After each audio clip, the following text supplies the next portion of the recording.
जय श्री कृष्णा दोस्तों, हमारे चैनल कृष्ण की दासी में आपका हार्दिक स्वागत है। दोस्तों, आज हम आपको इस वीडियो में छठ पूजा विधि, महत्व और व्रत कथा सुनाएंगे। साथ ही हम यह भी बताएंगे, छठ पूजा के नियम बताएंगे। भगवान सूर्य देव, जिन्हें हम आदित्य भी कहते हैं, वास्तव में एकमात्र प्रत्यक्ष देवता हैं। इनकी रोशनी से ही प्रकृति में जीवन का संचार होता है।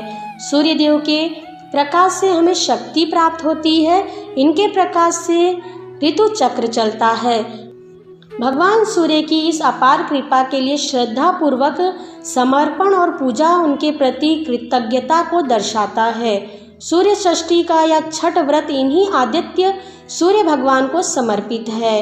इस महापर्व में हम सूर्य नारायण देव के साथ देवी षष्ठी की पूजा करते हैं। इस पर्व के विषय में मान्यता है कि जो भी षष्ठी माता और सूर्य देव से प्रार्थना व मन्नत मांगी जाती है, वह इच्छा व मुरादें जल्दी पूरी हो जाती हैं। भगवान सूर्यदेव के प्रति भक्तों के अटल आस्था का अनूठा पर्व छठ पर्व यानी सूर्य षष्ठी का पर्व हिंदू पंचांग के अनुसार कार्तिक मास के शुक्ल पक्ष के चतुर्थी से सप्तमी तिथि तक मनाया जाता है। इस व्रत को बिहार, झारखंड, उत्तर प्रदेश सहित संपूर्ण भारत में बड़ी ही श्रद्धा से, धूमधाम से, हर्षोल्लास के साथ मनाया जाता है। इस साल छठ पर्व कब है, पूजा की तिथि, मुहूर्त और दिनांक हमने डिस्क्रिप्शन में दिया है। आप वहां से देखकर उसी दिन से आप पूजन शुरू करें।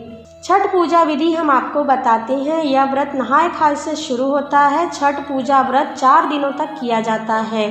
इसके पहले नहाय खाए की विधि होती है, जिसमें व्रती यानी व्रत रखने वाले व्यक्ति को घर की सफाई कर स्वयं शुद्ध होना चाहिए तथा केवल शुद्ध शाकाहारी भोजन ही करना चाहिए। भोजन में प्याज, लहसुन का उपयोग आप भूल कर भी ना करें।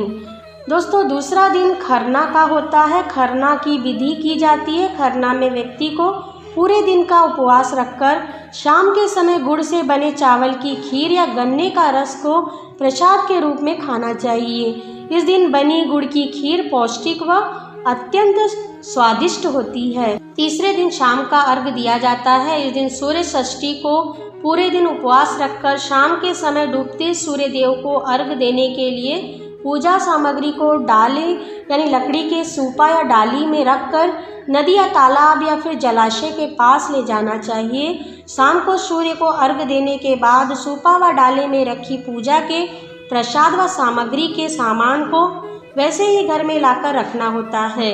इस दिन रात के समय छठी माता के गीत गाने चाहिए और व्रत कथा सुननी चाहिए। चौथे दिन सुबह का अर्घ होता है। इसके बाद घर लौटकर अगले दिन सुबह सूर्य के निकलने के पहले जलाशय के घाट पर पहुंचना होता है। उगते सूर्य नारायण देव की पहली किरण को अर्घ देना होता है। इसके बाद घाट पर छठ माता को प्रणाम कर उनसे संतान रक्षा का वर मांगा जाता है। अर्घ देने के बाद घाट पर पूजा के बाद घर लौटकर सभी में प्रसाद का वितरण होता है तथा स्वयं भी प्रसाद खाकर व्रत खोलना चाहिए। छठ पूजा करने वाले व्रती को कई नियमों का पालन करना होता है। उनमें प्रमुख नियम हैं, इस पूजा में आप शुद्ध कपड़े ही पहने, शुद्ध कोरे कपड़े पहने। इस बात का आप ध्यान रखें। पूरे 4 दिन व्रत करने वाले व्यक्ति को जमीन पर सोना अनिवार्य होता है। कंबल और चटाई का प्रयोग करना होता है। यह आपकी इच्छा पर भी निर्भर करता है कि आप कैसे व्रत करें। पूजा के इन दिनों में प्याज, लहसुन और मांसाहारी भोजन करना वर्जित होता है। आप इस समय मांसाहारी भोजन ना करें। इस पावन पर्व में व्रती के पास बांस के सूपा का होना अनिवार्य होता है। प्रसाद के तौर पर गेहूं और गुड़ के आटे से बना ठेकुआ और उस मौसम में सभी फल, केले का घौद यानी फल का गुच्छा प्रमुख होता है। अर्घ देते समय व्रती के पास गन्ना होना अति आवश्यक होता है।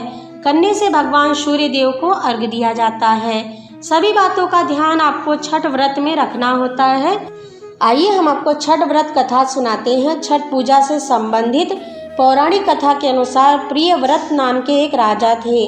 उनकी पत्नी का नाम मालिनी था, परंतु राजा व रानी उनकी कोई भी संतान नहीं थी। इस बात से राजा व उनकी पत्नी बहुत दुखी रहते थे।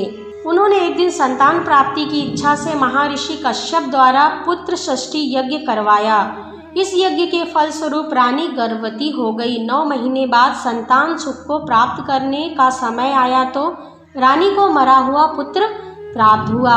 इस बात का पता चलने पर राजा प्रियव्रत को बहुत दुख हुआ।